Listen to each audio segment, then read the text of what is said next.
Mr. Vice Chairman, I wish to make a few observations of a general nature on the appropriation bill.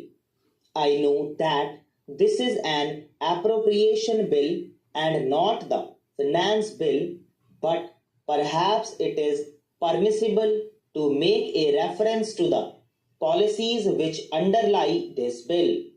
The bill, in its broad feature, is having regard to all the circumstances that prevail in this country, a reasonable measure and deserving all the support of this House. We were left behind 200 years back in the struggle for life. The Industrial Revolution bypassed us. We are now in the atomic age and we have somehow or other, if we wish to exist as a decent country in the world, to make up for lost time. We have to provide for our people a higher standard of living, and that higher standard of living we can provide only by increasing production, and increased production involves increased expenditure. You cannot have increased expenditure without heavy taxation, and it is inevitable, therefore, that the tendency to tax more and more should increase with the expansion of states' activities. We wish to usher in a socialist economy. Let us be clear as to what we mean by a socialist economy. We have heard a great deal about the private sector and the public sector. Well, we have got a mixed system of economy, and I suppose we have to be fair to the private sector.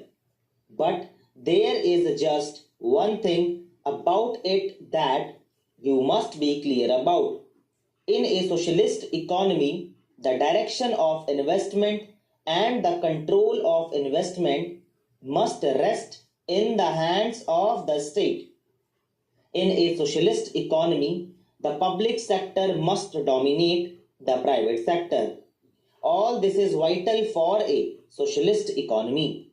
I was glad for that reason to find as an ordinary citizen who was engaging himself in legal studies that we have nationalized life insurance. I hope we shall maintain and continue that policy.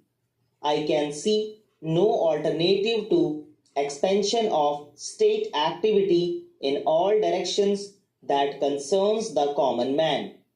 It is only in some such way that we shall be able to provide employment to our hungry millions.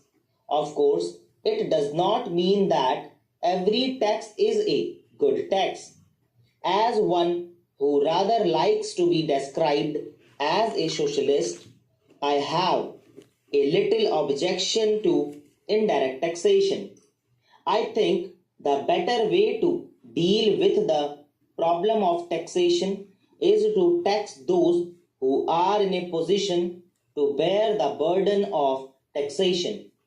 We find the richer classes always saying that the taxation is very heavy.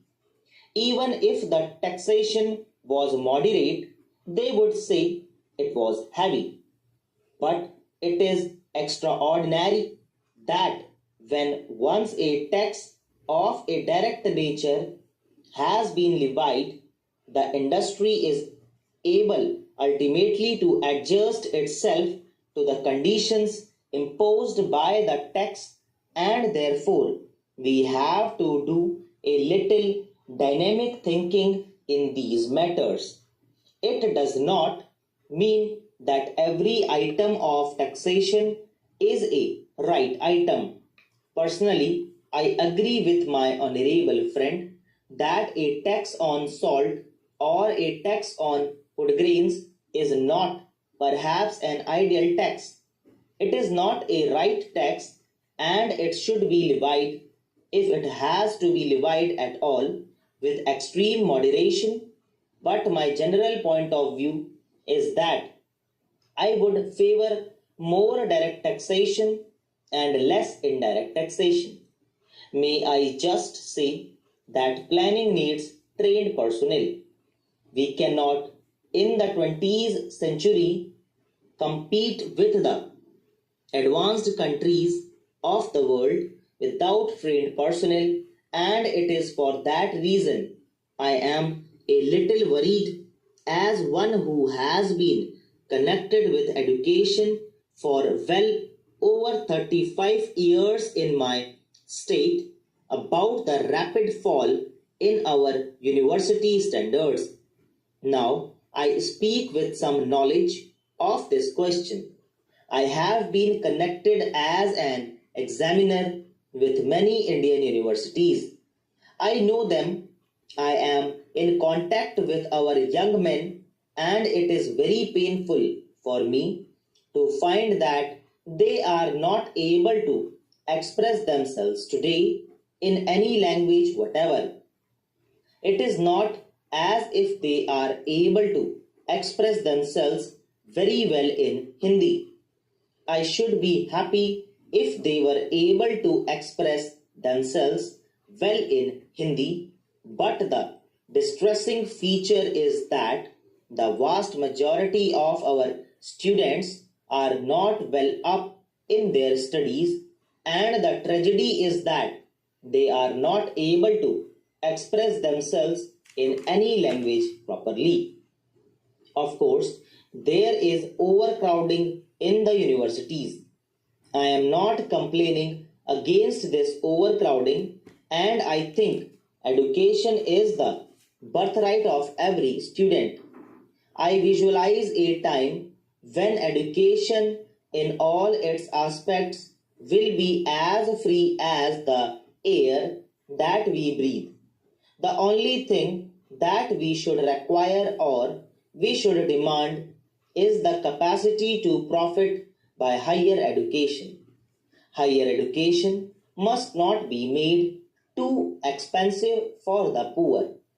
After all, the unfortunate section of the community has a right to a better deal, but what I am worried about is the fall in standards. We cannot ignore the claims of expansion, and there has been a considerable expansion of secondary education in our state. I think it is right that there should be this expansion.